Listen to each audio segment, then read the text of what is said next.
And welcome back to the Michael Cohen Show on our continued journey to 500,000 subscribers. We're almost there. We're literally almost there. So hit subscribe, watch, comment, and share because the lunacy, it doesn't stop. Now, remember, when we talk about Trump family corruption, it's not just one scandal. It's not just one topic. It's a pattern. And this week alone, just check this out. This week alone, Trump's announced the return of Trump Vodka. Don Jr.'s daughter, well, she launched a clothing line using the White House as a personal backdrop. And we're seeing, on top of all this, plans to turn the Rose Garden into a private cabal club funded by corporations. I mean, you can't make this stuff up. Now, I feel like an infomercial, but wait, there's more. Adding UFC fights at the White House, a massive Trump ballroom project that's going to have donor names etched into the walls and billions of dollars flowing in from the UAE. All while Trump policies seem to be opening new tech access abroad. And you have you have a White House on top of all this that looks more like Mar-a-Lago, all being funded with taxpayer money. Meanwhile, American farmers are facing bailouts. Argentina is going to be getting U.S. cash infusions. And this administration, they spin record tariffs as if it's the golden age. This, my friends, is not the golden age for Americans. It is the golden age for Trump Inc. I spoke to my co-host Ben Meiselas about this on our Political Beatdown show. Play the clip. When we talk about Trump family corruption, they announced this week they're bringing back the Trump Vodka. And they posted Trump Vodka. You have Don Jr.'s daughter. I think her name is her name Kai or Kai. Kai. You know, she's getting in on it. She posted all of these. She has a clothing line and she's using the White House to sell the clothing. Like her photo shoot was taken at the White House and using basically the endorsement of the White House for a clothing line. You know, then you have the UFC fight in front of the White House that they're talking about, right? You have the destruction of the Rose Garden and turning it into Club Rose Garden, which is like this, a cabal, a club for the Republican cabal where we, the taxpayers, are paying for basically the White House to turn into Mar-a-Lago. And in this photo, for our audio listeners, you've got Bondi, you've got the Transportation Secretary Duffy and his wife right there. And they post about it too on their social media, like an exquisite meal we've had with the tunes by Sinead O'Connor, and it's like, so you have that. Then you have the 90,000 square foot ballroom that they're building, right, where they're gutting. We saw new renderings of it today. It's like 3 times the size of the White House, if you look at it. And apparently corporations are paying to have their names etched in it. I think this whole ballroom thing is illegal. I think that Democrats need to sue to stop it. I think there needs to be an injunction. And then we talk about the United Arab Emirates giving the Trump family crypto business. You skipped over something that was in the background of them sitting while they were having that dinner. The Wall of Fame. The Wall of Fame there. See, look at that right over the right, on the right-hand side, the Wall of Fame that had pictures of every president except, of course, Joe Biden, which it had an auto pen machine. Yeah, just keep going there. Yeah, all right, come on, a little more. Come on, you could do it. Trump won, and there goes Joe Biden. That's an auto pen machine. So, I mean, you do have to turn around and say the guy's got balls. I don't care what anybody says. I mean, to actually do that is really somewhat horrific. I mean, it's just, not to draw equivalence between the size of balls and those behavior, because again, unlike Trump, I don't pretend to be a doctor. But to me, they're very tiny balls. Like it's like a little bait. It's like who behaves like this? It's like the behavior of a petulant it's humiliating to the United States, and it's why the language that I use frequently is moral clarity. And I've been saying over and over again, just moral clarity, setting aside Democrat, Republican, blue, red, purple, moral clarity. Like let's just find values again and principles again. But the point I'm also making, Cohen, though, especially as I was mentioning to United Arab Emirates, giving $2 billion, I think, to World Liberty Financial, or a huge number like that. At the same time, the United States opened up semiconductor technology to the United Arab Emirates. So you have that. But every one of those things, Cohen, if we wanted to, we could have a full podcast on any one of those and one of those topics. But the key thing to me is you say, okay, well, this is what Trump's doing. He's making billions of dollars. When he talks about golden age, it's a golden age for Donald Trump. But then you contrast it, all that imagery that I just gave you, the ballroom, the UFC fights, bailing out Argentina, et cetera, with what's going on with the American people right now, right? And, you had Brooke Rollins, Donald Trump's agriculture secretary. She was talking about the price of soybeans, the price of beef, the price of all of these things. Here she was yesterday. Just watch what she had to say. Here, let's play that clip.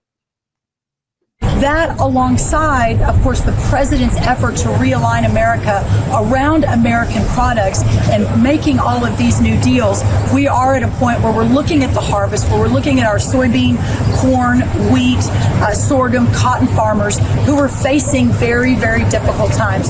We are currently in conversations here at the White House, across the government, on a farmer aid package. In our current programming right now, we've got about $13 billion moving out under ECAP, which is our old farmer payment system based on losses from last year and the year before. So this would be in addition to that, in partnership with our colleagues on the Hill. We should have an announcement very soon, perhaps in the next couple of weeks. One last Wait, are you turning around and saying that we now have to bail out our farmers? Because my understanding, and Ben, correct me if I'm wrong, but this administration in 9 months has taken in $17 trillion in tariff money. That's what they None said. of which, by the way, none of which was paid by you, Brigaders, or me, or Ben, right? Maybe by Brett and Jordy. They're not the smartest, so maybe they're just paying taxes. But no American is paying tariffs. The only people that are paying the tariffs are the country of origin. So if, in fact, we took in what would amount to about just shy of 60% of our GDP, more, by the way, than China's GDP, $17 trillion. Why is it that our farmers' products, which is predominantly soy and so on, wheat, why is it that we're not exporting? Why is it that we have to bail them out? Why is it that the government is potentially going to shut down in just 5 days? If there should be so much money floating around, 17 trillion, my friends, I want each of you to go ahead, grab a pen and a piece of paper and try to write out 17 trillion in terms of a number. All right? Just understand that's how big a number it actually is. And yet, we're talking about government shutdown. We're talking about having to bail out farmers. Seriously? I'm very confused.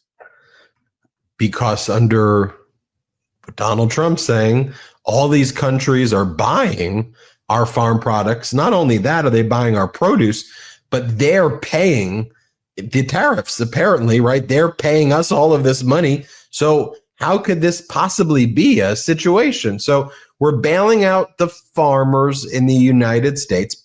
In other words, welfare for farmers.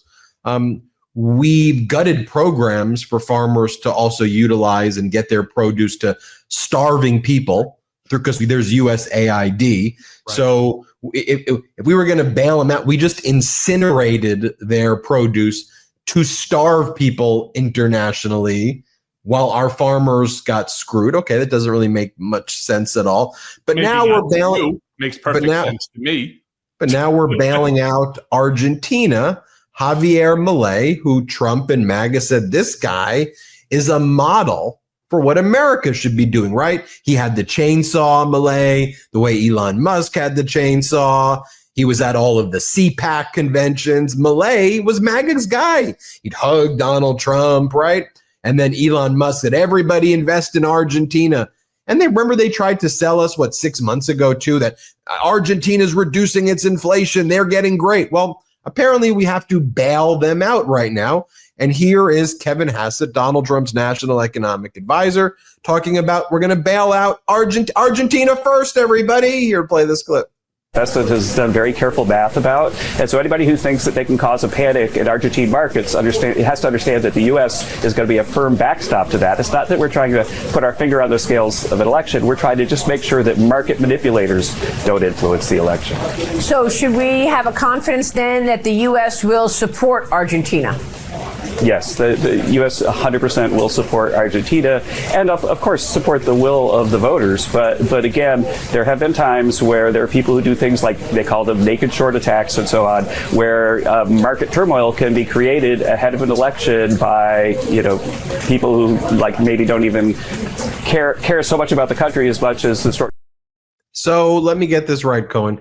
Is it the radical leftist trans migrants doing naked shorts in Argentina? Is that what's happening right now? Is that what's going on?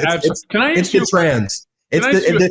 Those damn trans doing naked shorts. Those trans. Huh? Is it me, or does Scott Bessent remind you of Smiling Bob from the erectile dysfunction commercial?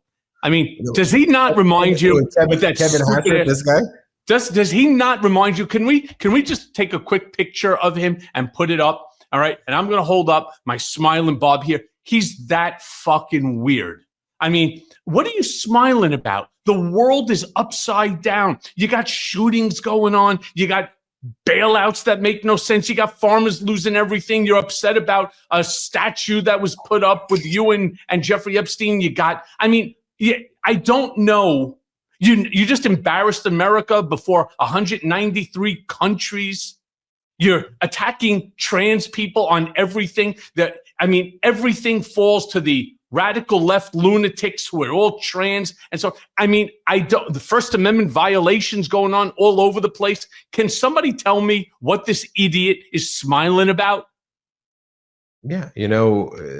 Kevin Hassett then goes on in this interview with Bartiromo where they talk. Hold on. And now I want to show you Smiling Bob. I think they're cousins, maybe brothers. I think just so people know, Kevin Hassett has been one of these guys who have been wrong about everything. Like his entire life is being so wrong, which is why he rose to the top of MAGA. So he comes up with all of his, crazy economic theories, and he's always wrong. Hey, everyone. First of all, thanks for watching. We're going to be posting daily episodes with reactions and talking about politics. We'll be talking about everything, in fact. So please like and subscribe. Join us on this journey.